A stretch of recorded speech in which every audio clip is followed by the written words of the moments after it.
This podcast is brought to you by the School of Advanced Study, University of London. All of our podcasts are available from our website, www.sas.ac.uk.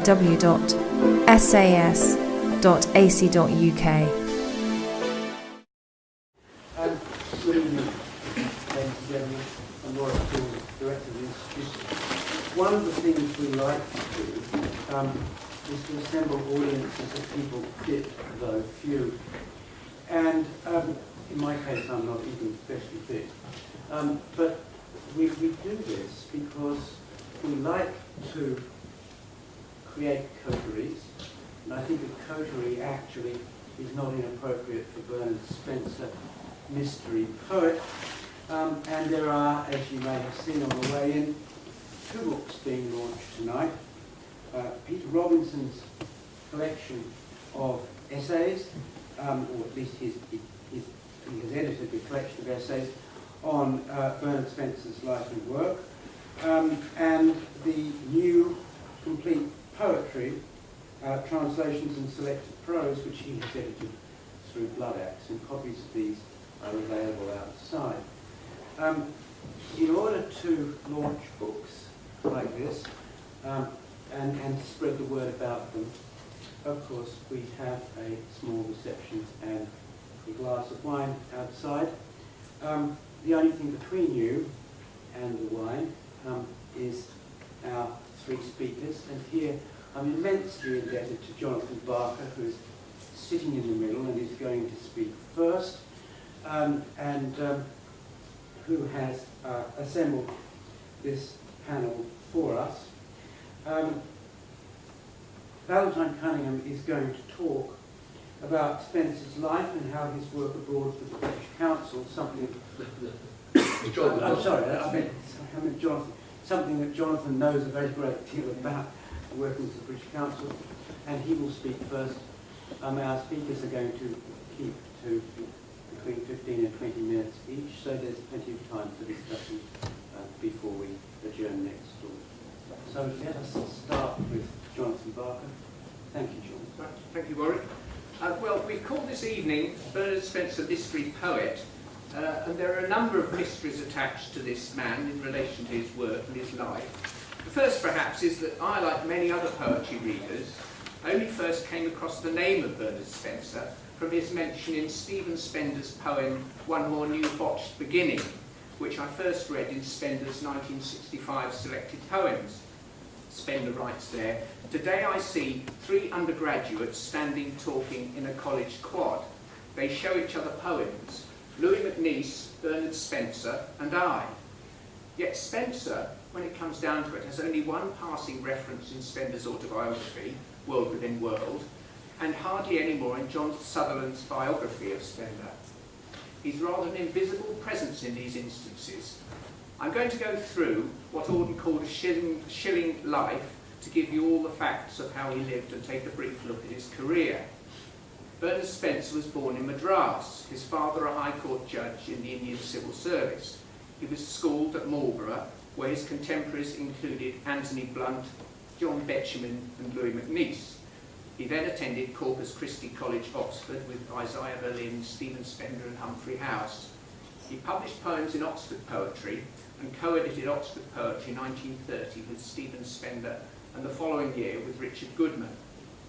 Bernard Spencer spent much of his working life abroad in the employment of the British Council, from February 1940 until his early death in 1963. The British Council was created as an association in November 1934 and was granted a royal charter in 1940. Its purpose, the promotion of a wider knowledge of the English language and the United Kingdom abroad, and the development of closer cultural relations between the United Kingdom and other countries. I shall run through Spender's various postings to give an overview of his career. From February 1940, Spencer worked as an English teacher and librarian at the Institute of English Studies, Salonika, Greece. The place was to have a decisive influence on him, as we can see from his poem Aegean Islands, 1940-41. The stony islands which blow into my mind more often than I imagine my grassy home. Greece was to be a decisive influence in other ways too, Later, Spencer was to become friends with George Safaris, the major Greek poet and diplomat, whose views on poetry were to be important to him, and whose work he was later to translate. In March 1941, following Italian air raids, he was evacuated to Egypt, and Spencer was appointed as lecturer in English at the Faculty of Arts, Fuad University in Cairo and Alexandria. For Spencer, this was a productive time. Between 1942 to 1945 in Cairo, Spencer, Lawrence Durrell and Robin Fedden created and co-edited Personal Landscape, an influential little magazine which published new work by Keith Douglas, G.S. Fraser, Olivia Manning, Terence Tiller, among others. In November 1945, he worked briefly in Davis Street, London. In September 1946, he took up a post in Italy as a lecturer at the British Institute in Palermo. During 1947, he remained in Italy as a lecturer at the British Institute in Turin and also Rome. But all was not well. In June 1947, his wife Nora died of heart failure brought on by tuberculosis. In May 1948, Spencer himself was on sick leave, suffering from tuberculosis, going to Switzerland in September for treatment, and I believe the operation was with no anaesthetic as well in those days. He returned to the UK in January 1949. In September 1949, he was posted to Spain as a lecturer and later as Director of Studies at the British Institute. In September 1955, he was posted as a lecturer to Athens. In November 1956, he was seconded to the Home Service and was back in Davis Street. In 1958, he was posted in February to the University of Ankara, Turkey. On his personnel file, he was writing, "In February 1958, I was in Ankara. The university terms did not start till March. I now lecture at the faculty 10 hours a week, taking classes in all the 4 years. I also take part and organise my share of activities at the British Council." He also lists BBC radio broadcasts he has made, including one on recent poetry and another of his translations from the poems of George Safaris, then ambassador to Greece in London.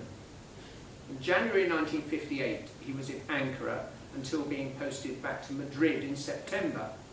It is probably to this period that his poem, one of the ones on the sheet, The Administrator, refers, a meditation on how his work as a teacher abroad can affect the lives of his students.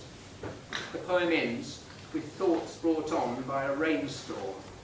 He talks of doom-burdened storm vapours which start hard questions on the humane, the human, and on power. Human to ask, but cold, but cold. The power of the administrator is cold, dead official cant. The word cold, repeated twice for emphasis at the end of the poem, appears also in the final line of another poem, Fluted Armour, which is on the sheet as well. "As the cold smite of the fluted armour, my fingertips are grazed." So power is his official status, cold power over the fate of the students. But the administrator ends in rejecting his official role in favour of his sense of the humane, the human, and his own humanity. In September 1961, he married Anne Marjoribanks, and I think Anne is here today, is she? So it's wonderful to have you here with us, Anne, as well. There is an internal report on Spencer from this time, written by Director Overseas to Director Personnel, which I'm going to read a bit of. He says, this is very British Council, and the British Council people here know, because every year we all have an annual evaluation written on us saying how awful or brilliant we are. Mr. Spencer strikes me as very much a council officer of the old type. Urbane, cultured, a good certificate of proficiency in English and diploma teacher, an invigorating lecturer on literary topics, rather remote from administration, and rather bohemian in his outlook and attitude. I mean, we all love him, don't we, from these podcasts? I do think he would be happy, he would be happy or effective. He would not be happy or effective in a largely administrative post, nor is it easy to see him anywhere outside a lecturer's post in the field of English literature. His colleagues in Spain told me that his health and vivacity have been much improved by his recent marriage. I think that Mr. Spencer sees his remarriage as an opportunity for starting afresh. and it is perhaps for this reason that he spoke with me of feeling ripe for a move. Pressed, however, he could not say where to. Now, I think we can see here something of the... This is not an unsympathetic report, incidentally, I don't think, but you can see the toll that these constant moves from country to country, from place to place, take on people.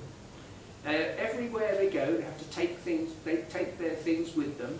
They're earning a living, but there's tremendous demands placed on individuals. And I'm sure that Spencer's poor health throughout his life, although he never complained about this at all, was linked to this in some way. Waiting for the next move from country to country, it can create a feeling where you belong nowhere. And in one of his poems, Letter Home, written in Madrid, he says, "City where I live, not home, road that flowers with police, what in all worlds am I doing here?" But also much is to be gained from this experience of moving from country to country. We can see this in Spencer's taped interview with Peter Orr of August 1962, where he says, "I have lived a long while abroad, for about 22 years, and I have come a little bit under the influences of what I have read here and there, whether in Greece with poets like Elitis or Seferis, although I don't like them, it must have given me ideas of different ways of writing from those you would find in England or the States, I suppose. But it was Greece that made the greatest impression." In the autumn of 1962, Spencer was posted to Vienna as a lecturer, but he was ill again. On the 7th of February, his son Piers Bernard Spencer was born. But on 10th of September, Spencer was taken to a clinic in Vienna for tests. For some unexplained reason, he was allowed to leave the clinic in a delirious state. To this day, no one knows why or how. And early next morning, his body was found lying by the railway track a few miles from the city centre with a wound to his head. The circumstances surrounding this are still a mystery. Stephen Spender, in his poem, thought Spencer fell from a train door, but it is generally thought that he was hit by a train while wandering along the tracks. One of the biggest questions of all is why the British Council did not demand some sort of investigation. This must have caused tremendous distress to Anne, his widow. The final British Council posting list reads very bluntly, 11/9/1963, died in Austria, and this death is still a mystery today. So let's look at some of the books published by Bernard Spencer in his lifetime. His first book of poems was sent by Lawrence Durrell to T.S. Eliot at Faber, and eventually Aegean Islands was published in 1946 by Poetry Editions London, when Anne Riddler of Faber sent it to Tambimutu. In addition, there was one limited edition book, The Twist in the Plotting, published by Ian Fletcher at the University of Reading in 1960, and one final book, With Luck Lasting, from Hodder and Stoughton in 1963, the year of his death. In addition, he was one of the translators of Georges Seferis, The King of Asin, with Nanis Valoritis and Lawrence Durrell, published by John Lehman in 1948. Alan Ross published a collected poems in 1965, the book here, 2 years after Spencer's death, and for many years this was the key volume, enabling readers, myself included, to read the poems. Roger Bowen then produced a collected poems with Oxford University Press in 1981, and now we have the definitive complete poems translations and selected prose, carefully edited by Peter Robinson from Blood Axe Books in 2011. So what of Bernard Spencer as a person? Now this is a bit of a mystery as well. Roger Bowen has pointed out that Spencer's friends commented on his lack of personal ambition. We can see this from the fact that although we tend to think of Spencer as a poet of the 30s, he appears to have made no effort to publish a book until 1946, and then largely due to the efforts of others. He was clearly on one level a very social animal, meeting friends, talking, drinking, smoking in Fitzrovia pubs, at cafe tables and in restaurants around the world. Cyril Connolly famously said of him that Spencer was charming but always abroad. Lawrence Durrell remembered Spencer as impossible to harry or fluster, and commented that his expression was generally one of quizzical amusement. John Betjeman wrote of him as delightful, humorous company and diffident about his own work. I should think a rejection slip would set him back for years. This might have been part of the reason for his apparent lack of drive to produce a first book. Neither Stephen Spender, who first knew him at Oxford, nor Keith Douglas, who Spencer got to know and publish in Cairo, saw him as a particularly impressive presence. Stephen Spender, after Oxford, remarked on the many women who flocked around a man who was more than once mistaken for the movie actor Leslie Howard, probably now forgotten as well. Others commented on how good-looking and popular he was, and the comments from Cyril Connolly and John Betjeman with expressions such as charming and delightful humorous company make him appear as a person entertaining rather than impressive. Gavin Ewart called him restrained, cool, a great wit and a great raconteur. Robin Fedden, a friend from his Cairo years, wrote very revealingly, though, that Spencer was not easy to know, for a friendly manner concealed a reticence hard to pierce and a formidable irony. Yet, it has to be noted that Spencer also worked closely with Geoffrey Grigson, editing the important magazine New Verse from 1935 to 1938, and apparently got on well with him. Yet Grigson is a critic famous for savaging the work of his contemporaries, and he also got very well on with Lawrence Durrell. Both of these men appeared to value his company, yet the image of neither is of someone particularly affable or easygoing. So perhaps this is another mystery. And there is certainly something self-effacingly enigmatic about Spencer's poetic personality. Alan Ross wrote perceptively on Spencer's unobtrusive, scrupulous craftsmanship, his sense of place and feeling for people, and went on to comment that the gravity that reinforced a romantic temperament made him both easily accessible and hard to define. That hard to define is well put, and is part of the mystery, and certainly one of the strengths, and I think make his poems still have a curiously contemporary feel. Nor was Spencer limited in his tastes in literature. He commented in his personal note in the Poetry Book Society in 1963, "I learnt long ago from the Greek poet George to think of poems as something waiting around to be written, perhaps in certain parts of a town until a poet comes along." He was certainly very open to influences from abroad, leading him to translate the work of George Safaris, Odysseus Aletis, and Eugenio Montale. There is often a sense of puzzlement and questioning in the poems, and a feeling of not quite belonging. An early poem is titled "How Must We Live?" and we have seen that in Letter Home he asked, "What in all worlds am I doing here?" In Vienna he wrote, "I relax by doing nothing, by sleeping round the clock, and by getting into company and talking." There's a social aspect to them again there. His poem Fluted Armour, published in With Luck Lasting in 1963, is certainly written out of a very human sense of perplexity, bored and humbled by every disintegrating day, because meaningless, the wine glass and the storm cloud stayed particular things. Having, as everyone must, lost my way, I went to the National Gallery to trade a confusion of particulars for what you might call a philosophy. That storm cloud also appeared in The Administrator, and there it signified another state of confusion. Certainly the mood of Fluted Armour reminds me of the lines already quoted from Letter Home, "What in all worlds am I doing here?" And perhaps one key to the mystery of Bernard Spencer is his ability to accept a confusion of particulars while ensuring that as a man and poet he stays true to his sense of the humane, the human. Thank you very much. Well, I will proceed straight on to Professor Peter Robinson, who of course is at the University of Reading and who is also a poet and a prolific producer, and of course, as you've already heard, the editor of the Complete Poems and the editor of the book of essays that we're launching tonight. Which does, could I have a handout? Yes. Take mine. And I'll get you. That's my, have you got it? Get that one. I'll have this one too. very much. Am I starting? Start, yes, please. Right. Okay.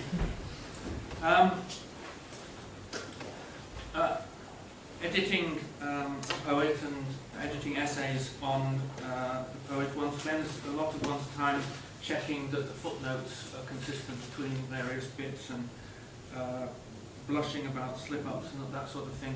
I thought I'd relieve myself of that sort of thing today and just try to talk briefly about why I have spent so much time working on Bernard Spencer's poetry and working with other people to try and draw attention to it and to its qualities, and actually perhaps just relax by trying to explain a little to myself, and I hope to you, what I like about it.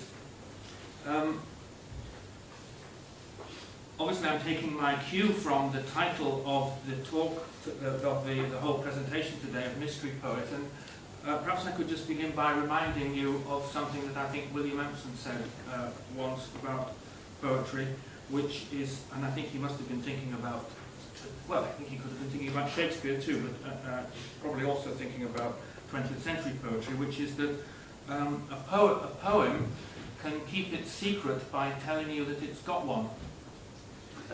And I think that's a very smart observation about the mysteriousness, as it were, of 20th century poetry, and probably contemporary poetry too. And one of the ways in which a poem, after all, a poem is trying to live with its reader, and it's trying to kind of hook the reader and then keep the reader, perhaps even for a lifetime. You might read a book, you might read a long novel once, but you've got to read a haiku more than once, I think, otherwise it's just a throwaway thing, isn't it? So poems are obviously trying to get you hooked on them and to keep you, and I think Empson's remark about that, about poems having secrets which they have got to tell you they've got, even at the same time they don't exactly tell you what they are, is one of the tricks of the trade. And the 4 poems that I've put onto the sheet, that what I'm going to do is read them and then try to just say something about them. I love all of them. They're all from the twist in the plotting, in fact, and I think they could all be said to be mature Spencer, as it were, Spencer at the top of his game. That's not to say that I don't think there are also very good poems from earlier, and indeed from the later poems, the Vienna poems as well. But these are 4 that I particularly like, and I suppose they also do all fit with this idea of poems that tell you they've got a secret. You might also say, I think that remark of Alan Ross's that Jonathan just quoted, in a sense, points in rather the same or similar direction to the sort of thing I'm saying. The sense of a poet who's approachable but hard to pin down. That seems to me to be a different way of saying something rather similar, in the sense that the poems don't look especially off-putting or particularly difficult, or and they often proceed by describing or articulating perfectly intelligible, clear situations, out of which I think, certainly in all 4 of these cases, something evolves which is not so concrete, descriptive, factual, or situated. So perhaps I could just try to put some flesh onto those sort of general points by trying to see the first one in order to read it to you. It's called On a Carved, I hope everybody's got the paper in front of them. It's called On a Carved Axlepiece from a Sicilian Cart, and it was first published in 1949, I think in New Writing. Maybe Penguin New Writing, I think. But it's obviously set in that late 1946, early 1947 period, or this is clearly when it was, I imagine, when it was experienced. because it's set in Sicily and it mentions Palermo Towers and so on.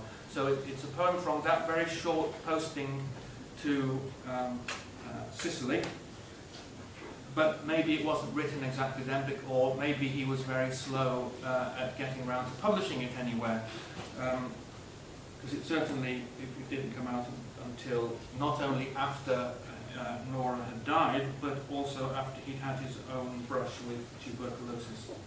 So here it is, on a carved axle piece from a Sicilian cart. The village craftsman stirred his bravest... I can hardly see it, I'm afraid. The village craftsman stirred his bravest yellow, and all the carpentry and carving done, put the last touches to this newest cart, until no playing card had brighter panels, with crested knights in armour, king and crown, crusaders slaughtering infidels, and crimson where the blood laves, and took his paint pot to that part around the axle where a southern memory harked back out of Christendom, imagined a chariot of glory, and Aphrodite riding wooden waves.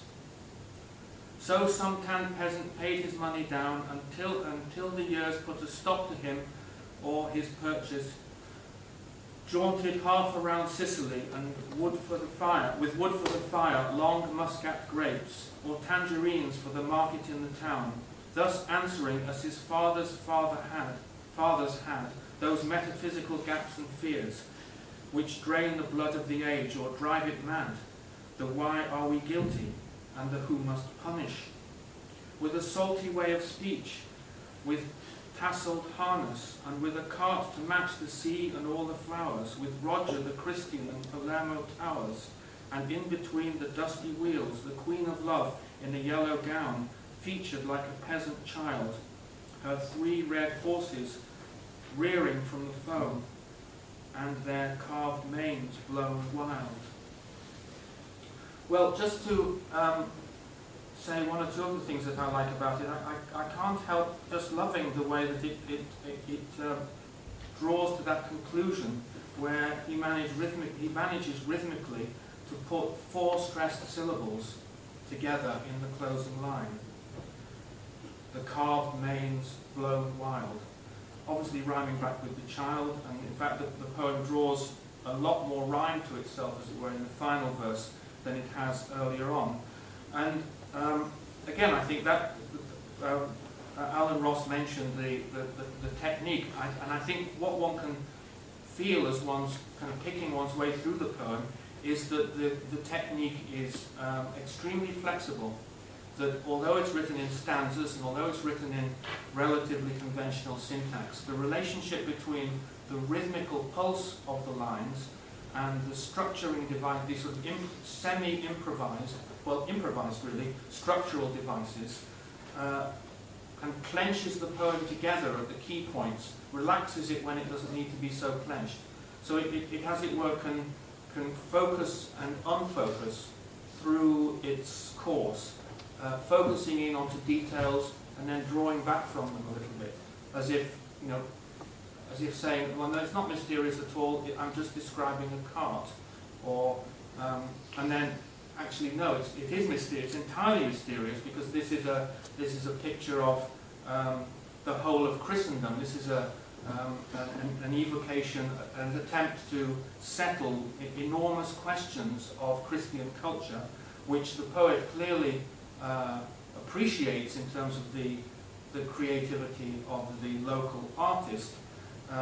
But he's not going to answer those questions, is he? I mean, he asks the question about guilt and punishment, but he doesn't answer it.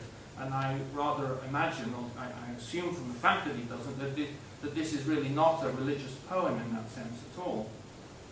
But is it a love poem? Is it a poem about art? Perhaps it's all sorts of things of that sort. But I hope I've said enough to suggest that the poem is both sharply focused on a particular event, rather like the visit to the National Gallery in the poem that Jonathan mentioned, and yet it's got right at the heart of it big questions about the nature of experience and the nature of our relationship to, well, this life and any other lives, in fact. And the questions are about as big as they can get. I don't think we expect poets to answer those sorts of questions, really. In fact, I'm not sure we expect anybody to answer those sorts of questions. And that might be another way in which his poetry is kind of naturally placed at the relationship between the kinds of things that you can know and the kind of things that you can't really know.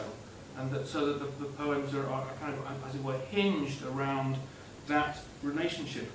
Perhaps if I just take another wonderful example of it, quite a different sort of thing. We're in a different place now. We're not in Sicily, we're in Athens, right in the middle of the 1950s, about the time of the crisis over Cyprus. There's a poem right next to it in the collected poems called The Rendezvous, which is clearly inspired by rioting in Athens. How contemporary can you get? Rioting in Athens connected with the Cyprus crisis. So here it is, in Athens. Her hand can swing of hair then, the whole face in a glance, the rounded line of cheek, the childlike mouth that is learning yet to be composed, the chin, the joy of the neck, you know each feature about this stranger, like things you have learned by fingertips or drawing. The knock inside your chest, someone you loved was like her. There is given neither name nor time, except it was long ago, the scene half caught, then blurred, a village on the left perhaps, fields steeply rising. A perturbation of pulse, and a word your body is trying to make you hear on a city corner. It is so much like the twist in the plotting of things. She should pass here, so near where they talked well on love 2 civilizations ago, and found splendid and jeering images, horses plunging, that apple cut, the hidden one, a rhinus, and a name your body is trying to make you hear. Well, I think we can see something similar in this one. This time the big questions are not Christian ones, they go back to Platonic philosophy, Plato's idea of love. What I love about this poem is in fact, it's the way that the structuring of it, the improvised structure, the way that I was just noticing today, reading it out loud, the way that there is a kind of knocking going all the way through it. If you look at the cheek and the childlike and the neck and the knock, and then light comes up again.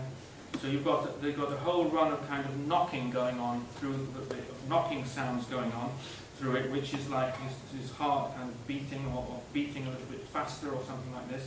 And then you've got the wonderful turns of the syntax, which he thematizes, as it were, by talking about how the twist in the plotting of things, so much like, again another knocking sound there, so much like the twist in the plotting of things that she should pass here, round the line ending again, so near.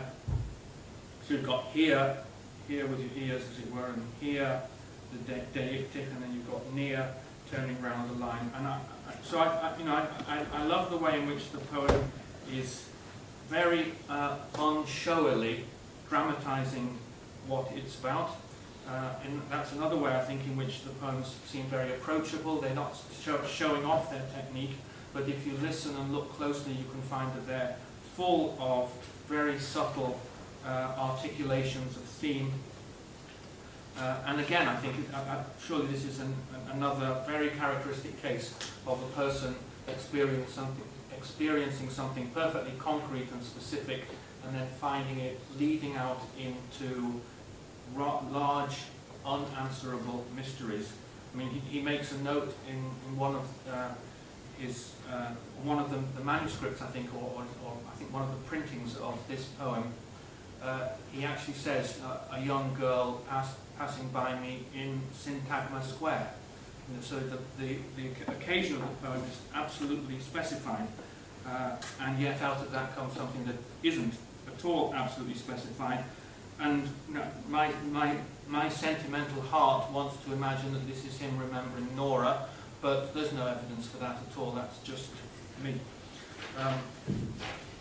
Perhaps I could hurry on. How am I doing? Am I using up too much time? You have 5 minutes. 5 more minutes.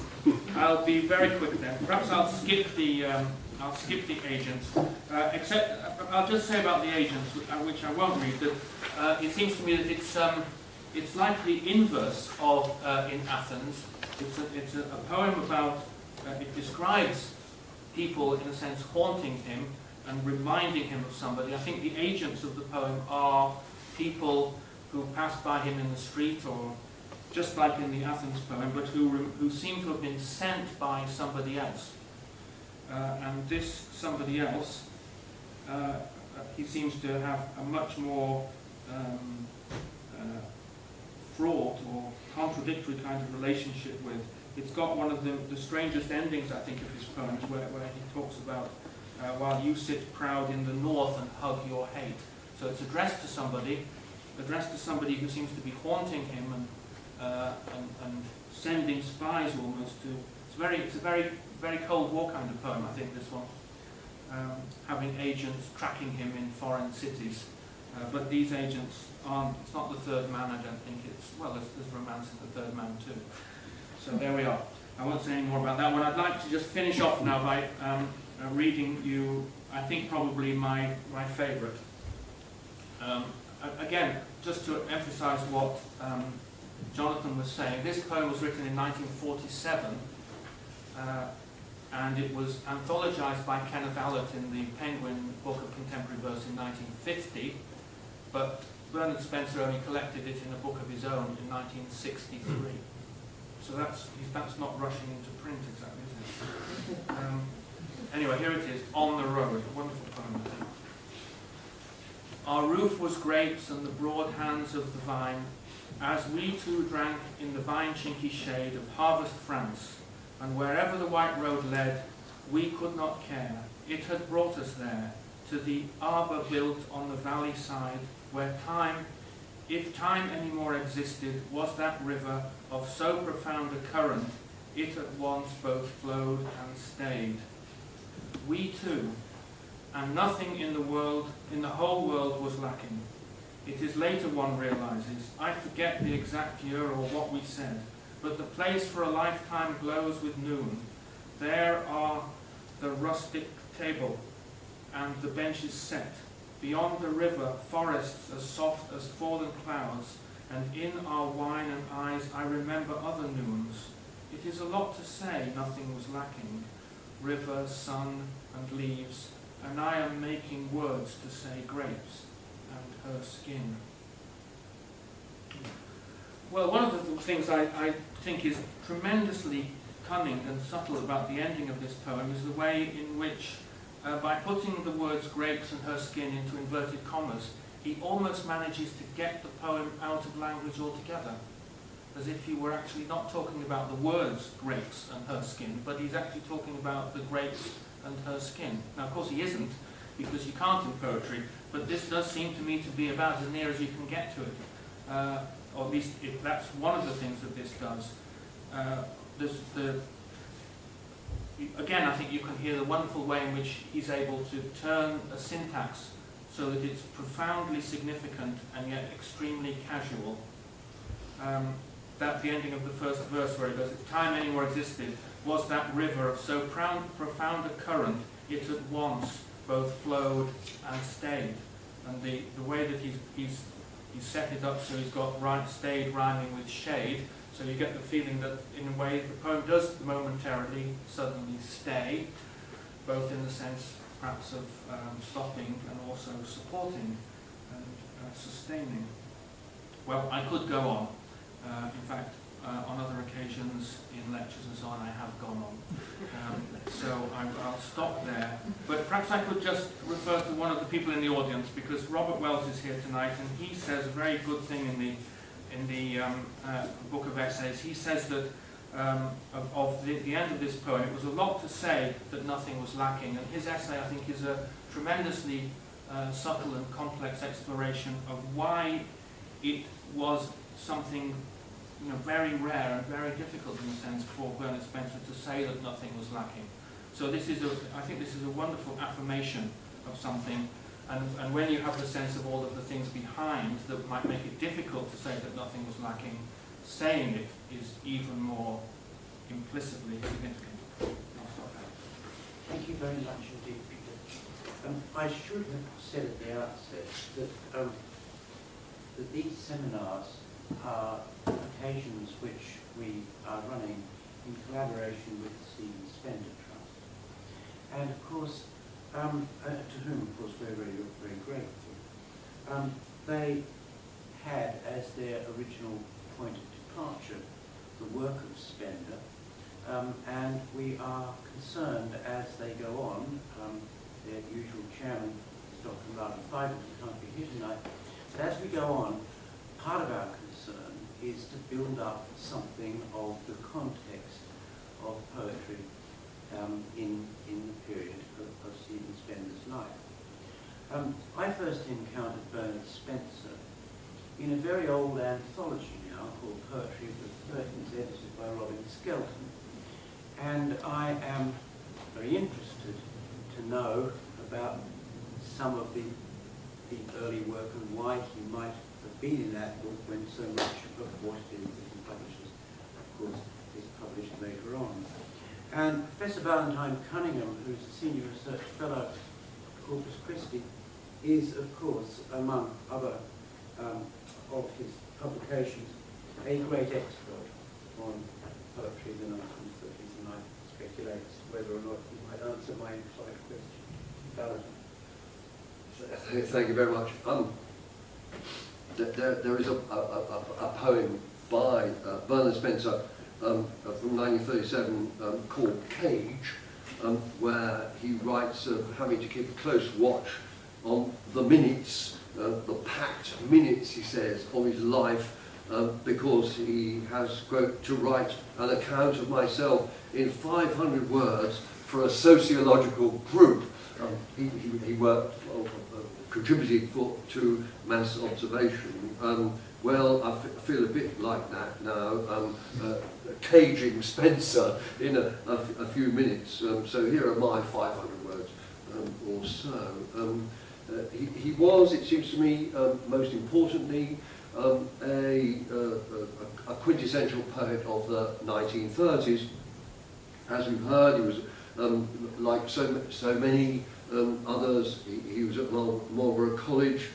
Then he was a classicist at Corpus Christi College, Oxford, where he was a friend of Isaiah Berlin in the same college, a friend of Louis MacNeice, who was next door down the street at Merton College, a friend of Stephen Spender, just up the road in University College. He was an editor of that famous Oxford journal, Oxford Poetry, alongside others, including Spender.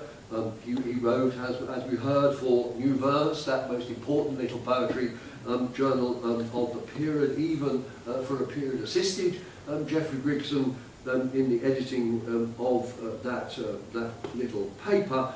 His poems appeared all over the 30s in what you might call the right journals, meaning, of course, the left liberalish sort of journals, precisely like New Verse and The Listener and so forth. That poem I just referred to, the poem Cage, appeared in one of the kind of quintessential collections of the period, The Year's Poetry, 1937, edited by Grigson himself and D.K. Roberts. And of course, Auden and MacNeice celebrate Bernard Spencer and his wife Nora in that volume, Letters from Iceland. Spencer was in, you might say, the 30s club. He was one of the chums. He was in the chummery of the public school boys of the period who tried to speak of the ordinary person for the ordinary person and even as the ordinary person, which they weren't in terms of class and upbringing and so on at all by themselves. Which meant, of course, imitating Auden and doing something like what was known as the Audenesque. In the famous Auden double number of new verse, Spenser praised Auden for not being soft. A wonderful statement about Auden. He succeeds in brutalizing his thought and language to the level from which important poetry proceeds. And just a few years later, in 1942, in that journal Personal Landscape, which John Barker referred to, he was talking of himself, really, in just those terms, talking about the poet. To write good poetry, and I'm quoting, he, that is the contemporary poet, Spenser is arguing, he has to brutalize himself back out of his upbringing. Brutalizing yourself out of your upbringing is something that went on a lot among Spenser's contemporaries. The contemporary poet, he said, why does he have to do that? Because he is faced, as all of them, of this group, agreed that they were faced with, and these are Spenser's words, with injustice, violence and squalor.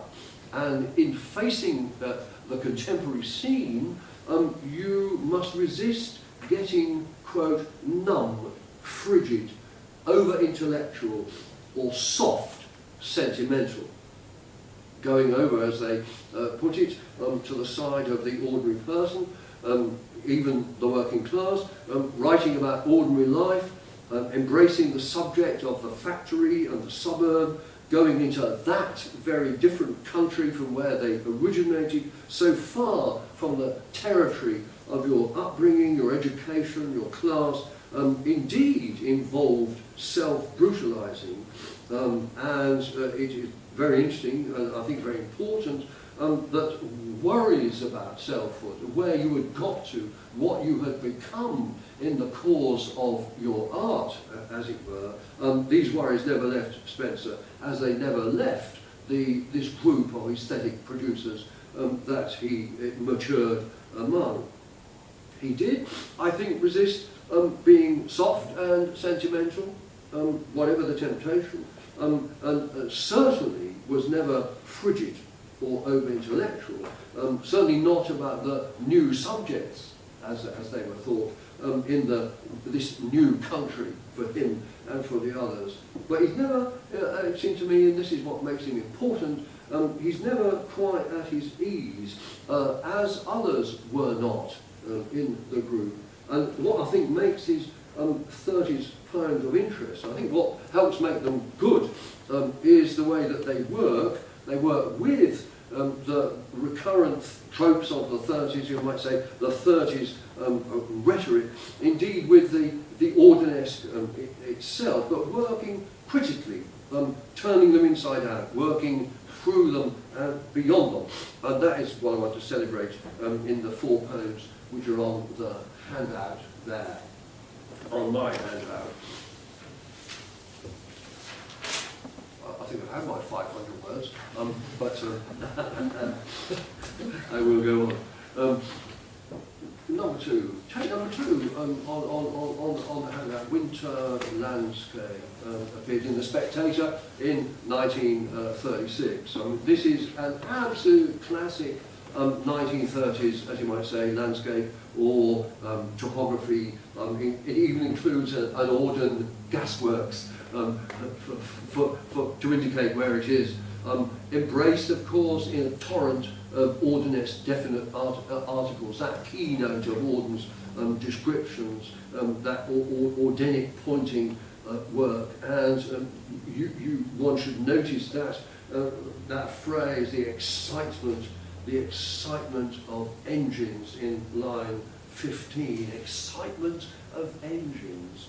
It's a thing one often says about Auden's poetry.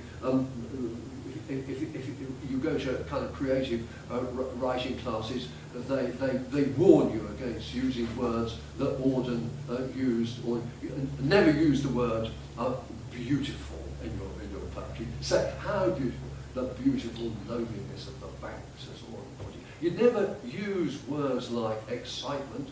You describe how exciting this is what language created by teachers will warn you against. And don't use these kind of dead words. But Auden did. He brought these dead words back to life, and Spencer has inherited, if you like, or wants to use that kind of tactic. But the key thing about this poem is, of course, that it, at the same time as being within or embracing this, what might call 30s landscape, it is also, there is a great tone of distance and distantiation and outsiderliness and so on. The tone of that wonderful poem about Spain, 1,000 killed, that fighting was a long way off. This landscape is a long way off, as it were, as well as being approximated. And of course, the narrative here is a narrative of escape, that pilot, that quintessential Auden figure who arrives in the poem only to get out of this winter landscape up and away. Going to the country, of course, announces, uses that very word, the country. And it's full, if you like, of what were thought of as new country tropes. It's a characteristic 30s journey poem. He did lots of journey poems, as his contemporaries did, and he, as we just heard, he didn't stop writing them. This, of course, is a very 30s journey by bus. Bus journeys are everywhere. Significant events happen in 30s literature on the bus. On trains, but on the bus. C.S. Lewis was converted on a bus going up Headington Hill in Oxford. Very typical, quintessential experience on the bus. And here is a bus journey into the country, but not into new country, the new radical poetic country, which, of course, it points at, but into what you might call old country. The country of the private world, private self. It takes in those, if you like, 30s new country tropes, the townscape, the shops, the cinemas. There's even a kind of, it seems to me, echo of that Day-Lewis poem where he talks about having an imaginary life in the cinemas carved as moths sell to the humble an evening as the hero who breaks all bars. It's very like C.S. Lewis, C.S. Lewis, Cecil Day-Lewis, in the matter of what the cinema offered you. It is, it seems to me, quite deliberately a kind of version of Spender's famous poem, The Express, about the train leaving the station, the sort of rhetoric of the journey now and then at last, the progression. And of course it incorporates features of the kind of classic 30s landscape, those coal mines, metaphoric coal mines.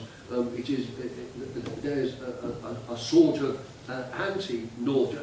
30s writing is always going north. There's even an Elizabeth Bowen novel called North Away. But this is a kind of anti-northward journey, away from the war-conscious town steeped in war photographs. I take it photographs of ruined towns, maybe First World War photographs, but more likely Spanish Civil War photographs. That's the date of the poem. In other words, it's a kind of pastiche or parody 30s poem. And he does lots and lots of these. His poem, Picked Clean from the World, is almost a parody of Auden's poem, Night Mail, for example. We're moving on quickly. There is, what I'm suggesting then, there's this embrace of what we call classic 30s tropes, a classic 30s poeticity in the 30s, but at the same time a journey into those and a journey away from them simultaneously. I mean, take that poem which is number 3 on the handout, A Cold Night, extraordinarily populated with what you might call 30s subjects, the boys, the newsmen, the Spanish Civil War soldiers around Madrid, ordinary citizens, contemplating. Yes, of course, that is an obligation on you as a poet in this group, but contemplated, but only for a moment, in passing, only for a moment, I think of those whom weather leans on under the sky. This poet is thinking 30s thoughts, as it were, thinking of the 30s subjects and subject matter, but only momentarily. I think he's echoing that Spender poem. I think of those who are truly great. He thinks along the same lines, but then stops. Only for a moment does he. There's a refusal to go there. In a poem, I turn back to my fire. I must. A great kind of imperative in 30s writing. What you must do, and above all, you must go over to the working class. Here, the poet is embracing the rhetoricity of imperative. What you must do, I turn back to my fire, which I must. Full stop.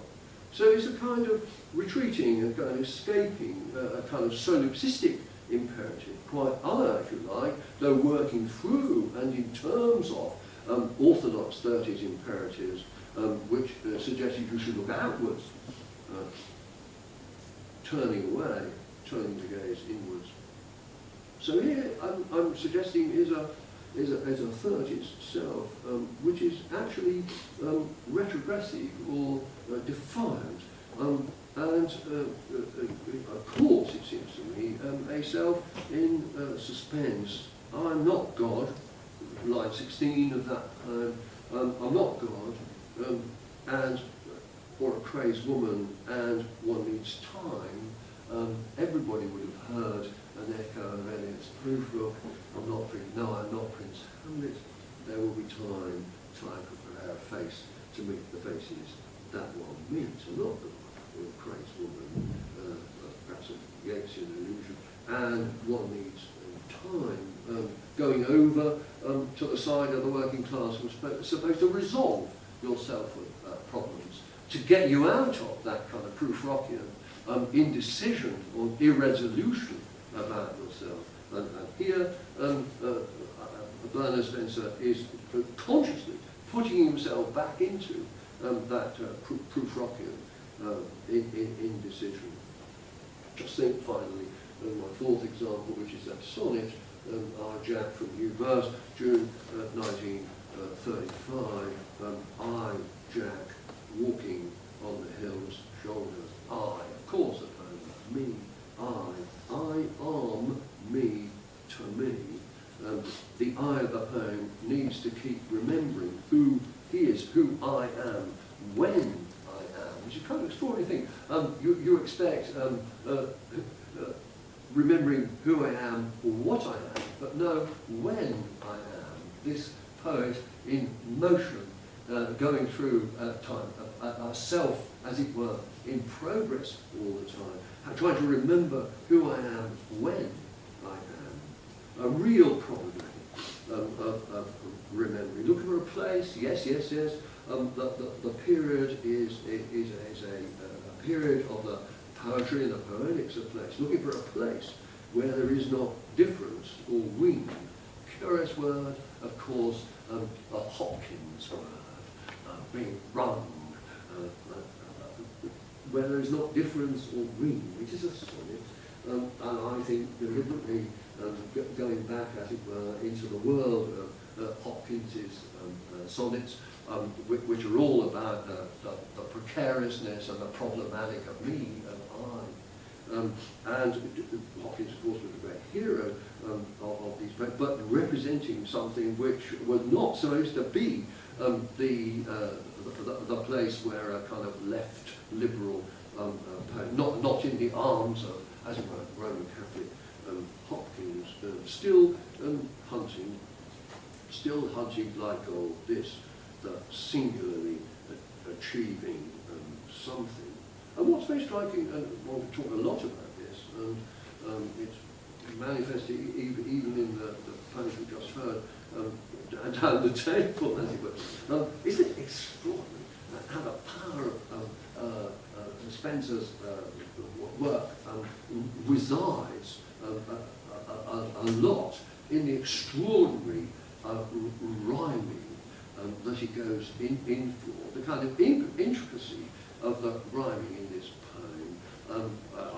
I think that you know, he's looking over his shoulder, walking on the hillside and looking over his shoulder, very much at Hopkins. I, Jack, walking on the hill shoulder, arm me to me, prevent myself becoming barky trees, becoming earth, that earth, today hard under my heel as a boulder, forged with frost, trees that soon are bolder. Think of all the kinds of rhymes, repetition of actual words, all the alliteration, all the end rhyming, and so on. Soon as a bolder month will send fountaining with leaf, earth, the crops are going to crumble and dance through. Hold myself as man for re-earthing, the drift to be homing, I having to remember who I am when I am, hang to friends scattered across England, but having to remember how long there is to remember, long to be living when there is place, not difference at ring, but having in a given time to hunt like gold, this, the singly achieving some thing, is extraordinarily bound together by repetition, i.e. by rhyme. And very characteristically of a lot of Spencer poems, especially of this period, he does a lot of things which again they tell you in creative writing classes not to do: self-rhyming. Don't self-rhyme. Don't do what he does, rhyming earth with earth at the end of those lines. Becoming earth, that earth, and then fountaining with leaf, earth. He self-rhymes like mad.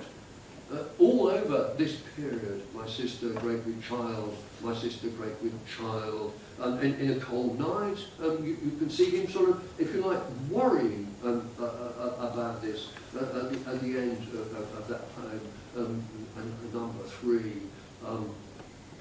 but then everything is drowned. Of Europe, opening my doors on the visible streets of Europe, not always think of winter, winter like a hammering rhyme. But self-rhyming is very interesting, and I think in poems about self and selfhood and so on, the problematic of where you are as an I, this kind of clashing of me and me, I am, and bringing this personal recognition in, slipping it in all over the place. I arm me to me. It's not a misprint, for I am me to me, but it is actually saying I am me to me as well as arm me to me. No wonder the poem, as you might say, rings with Hopkinsian ring, this kind of stuttering, aphoretic, self-rhyming of the self. We'll stop there. There you go. Just in time. Thank you very much. Well, before we go and celebrate the publication of this new book of essays, questions and comments of our 3 speakers. Good night.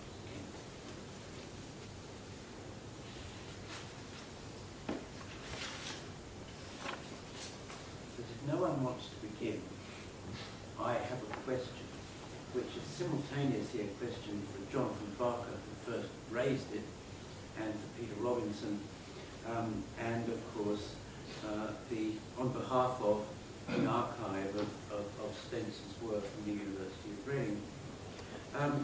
Jonathan mentioned the publication of Spencer's second book by Ian Fletcher.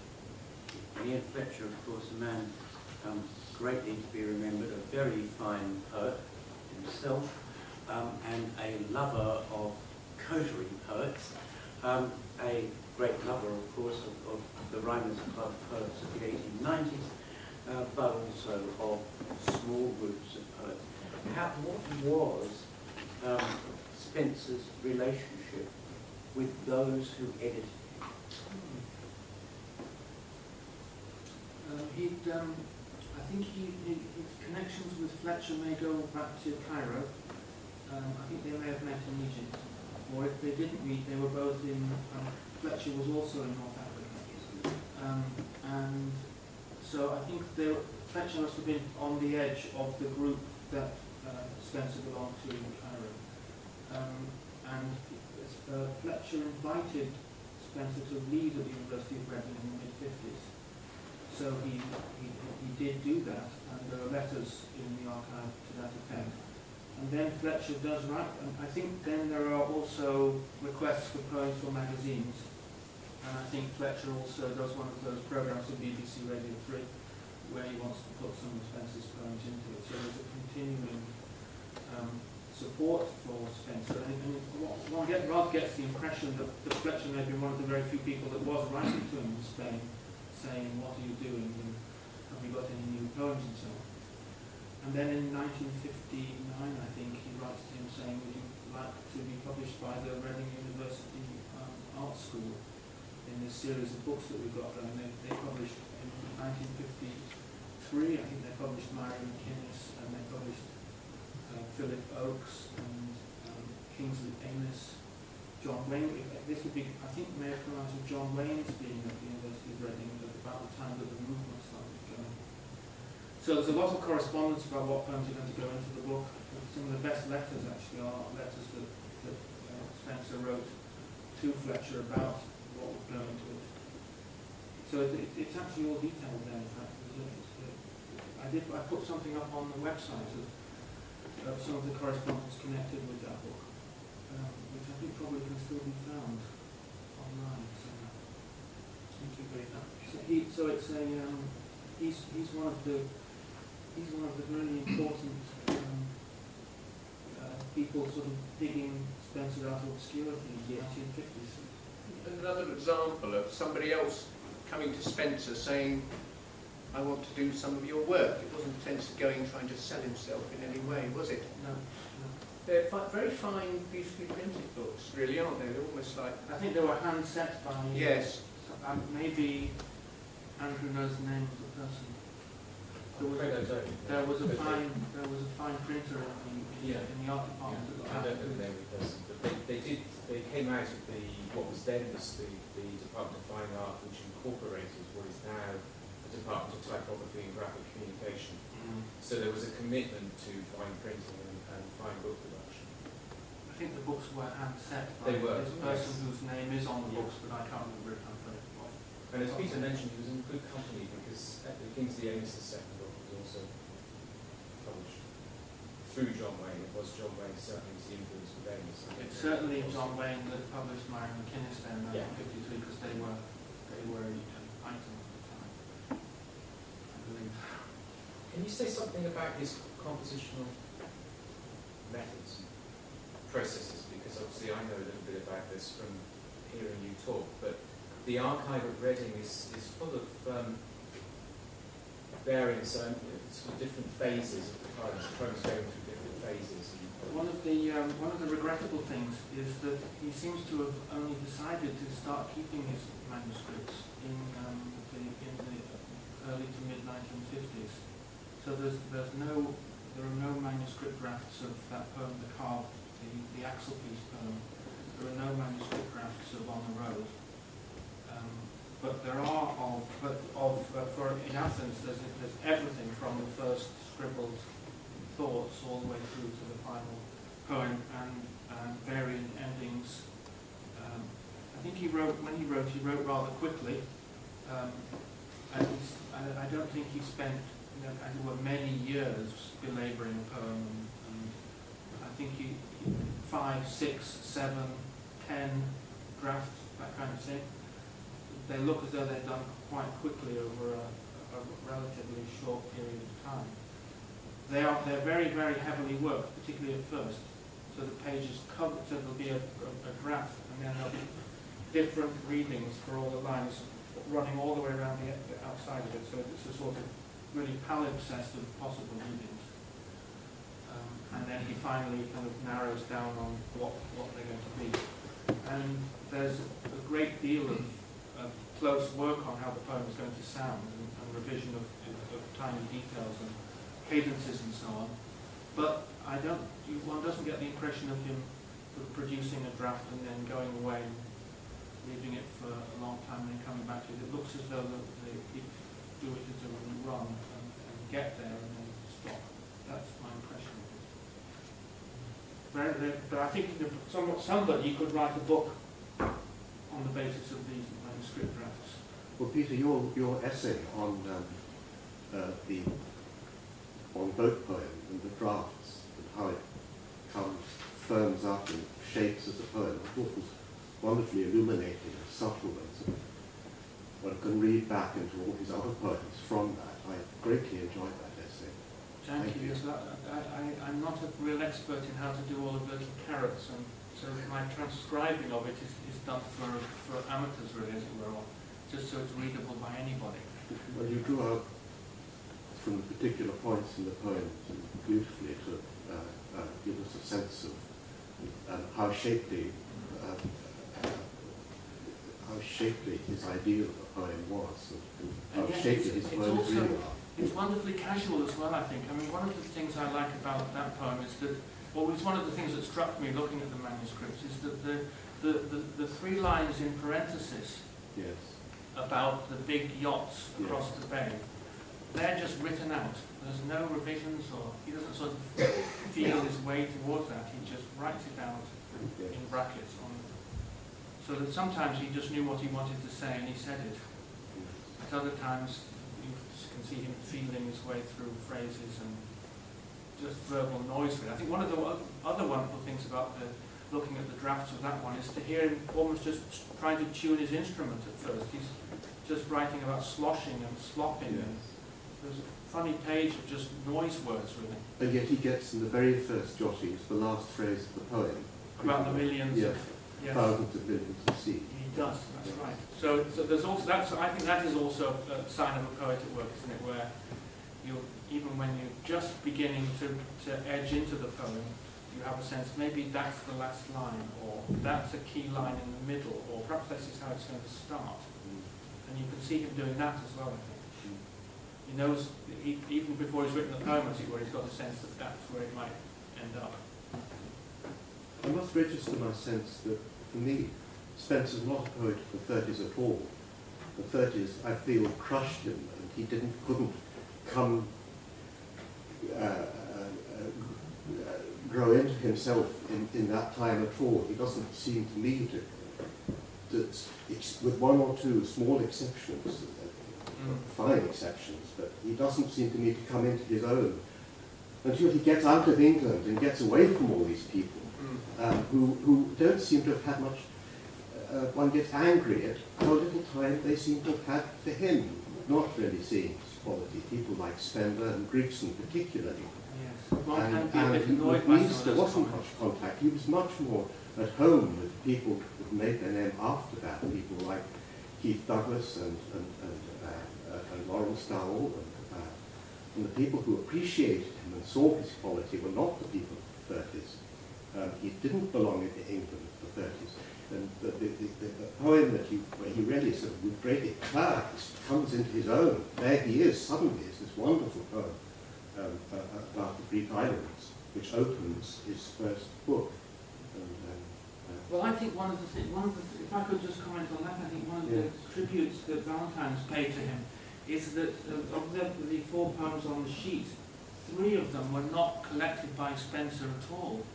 And Valentine can find all sorts of really good and interesting things to say about them, but only A Cold Night appeared in the first book. So these are poems that he didn't even, these ones are ones that he didn't even think were worth collecting. Perhaps following on from... Well, because they are, in a sense, They're collected now. poems of repudiation. Yes, he kind of repudiates them, doesn't he? Yeah. And I But like the fact that you find such interest in them and such good things to say about them, I think that's a tribute to him too. There you go. I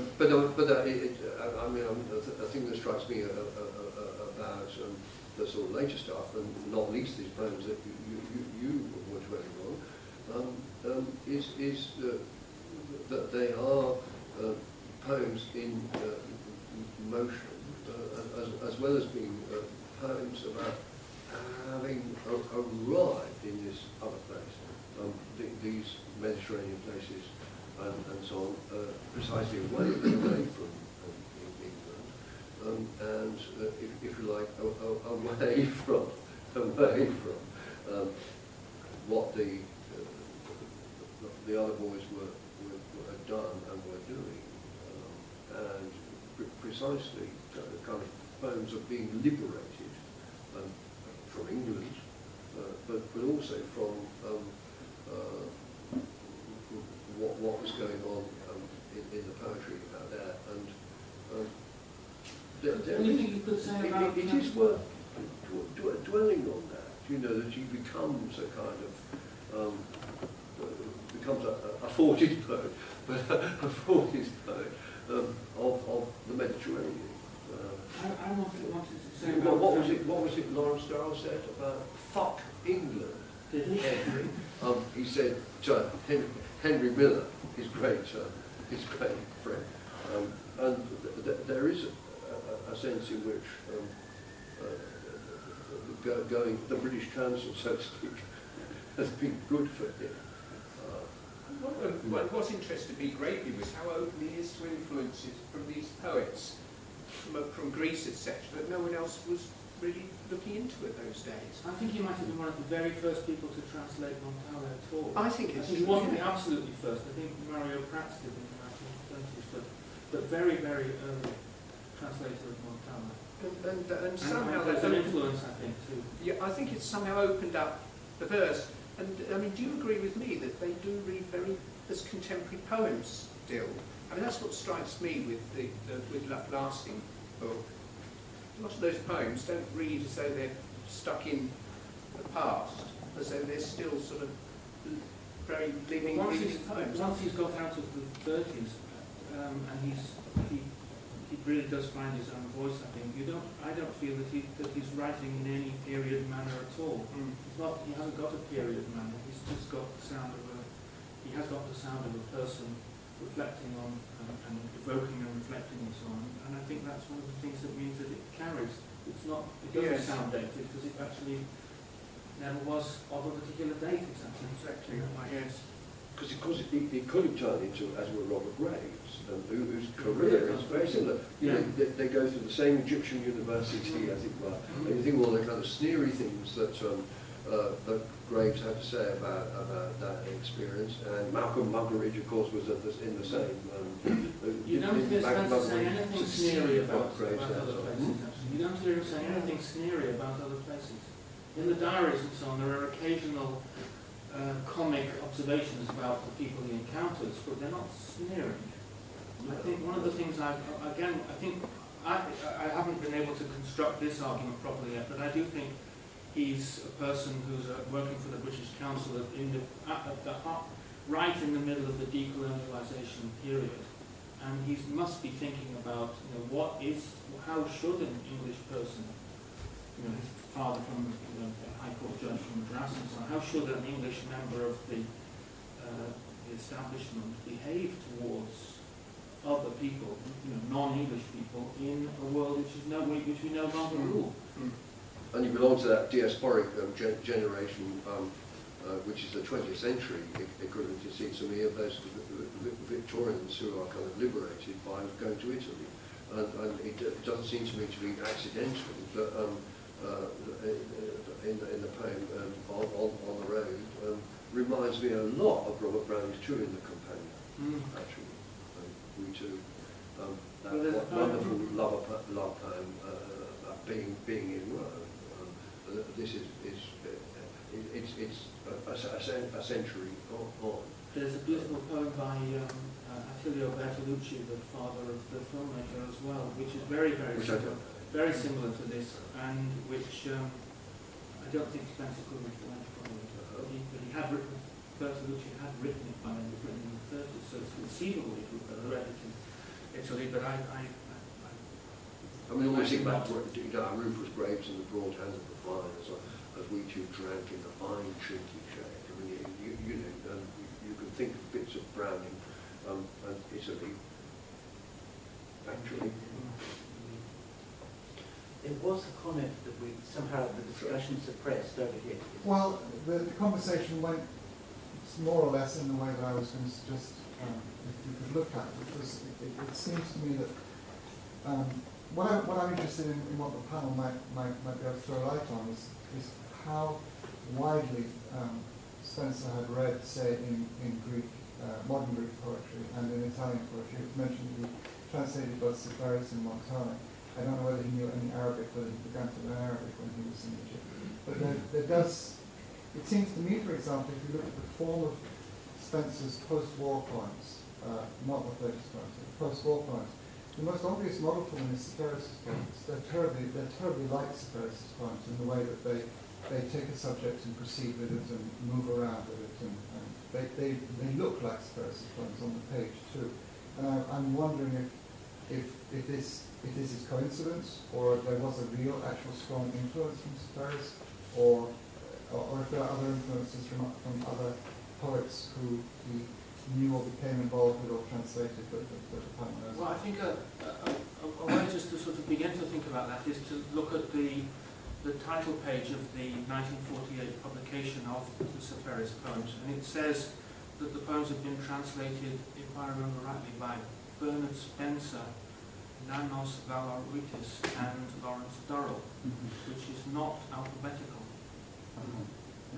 And so you wonder, who decided on the order? You can't imagine that the very modest Bernard Spencer decided on the order. Did John Layman decide on the order because he wanted to sort of push his friend? Or did they all agree on the order because they thought Bernard Spencer had done most of the work? Or had given them the flavour, made them poetry or something? I don't know. My guess is that they thought that the order indicated the amount of work or the centrality of the involvement. I guess what I was asking was, does the panel think that his engagement with Mediterranean poetry actually affected his own poetry? Totally. Yes, it did. Yes. And the prose sections that are reprinted in this book are very interesting, because I did mention this comment that he learned from Cytheris about finding poems waiting around to be written in corners of the town. It's also very telling that Bernard Spencer always chose to live at the centre of towns, didn't he, when he was posted? Yes. He could have gone off to these nice, large... Wasn't that true about Vienna as well? That he didn't want to live in the official house, he wanted to live right in the heart of the town. Mainly, partly because he didn't drive, never driven, and also he liked to be able to walk in case of problems of traffic and things like that. He always liked Didn't like to be in traffic jams. We clearly didn't like to be in traffic jams if you look at traffic in April. That's a marvellous poem. That's my favourite poem of his, actually. Right. They didn't have time to put it in, but there's a wonderful poem about a hold-up with cars in which he just accepts the chaos and doesn't worry about it. And somehow there's a feeling at the end of his life, those later poems, with their rhythmic freedom, and a sense of not worrying about details, just accepting things. There's a wonderful sense there, isn't there, towards those late poems of just, oh, here we go, yes. Well, they kept pouring in. He wanted to write and write in those last years. He's just said he was stuffed full of them, and he couldn't wait to get them all out. So I don't think they all quite came out. But he was just having a wonderful time writing. He couldn't stop. It was marvellous. That might be a moment, I think, to go and raise a glass to the new book and indeed to the Greek poetry which came out last year. It's certainly a moment to thank our three speakers for all that they have done to open up this mystery poet. I don't think that they have dispelled the mystery because the mystery is clearly there in the poems, but in opening up the mystery to us, they've given us something even more mysterious to think about. Thank you very much, Jonathan and Peter and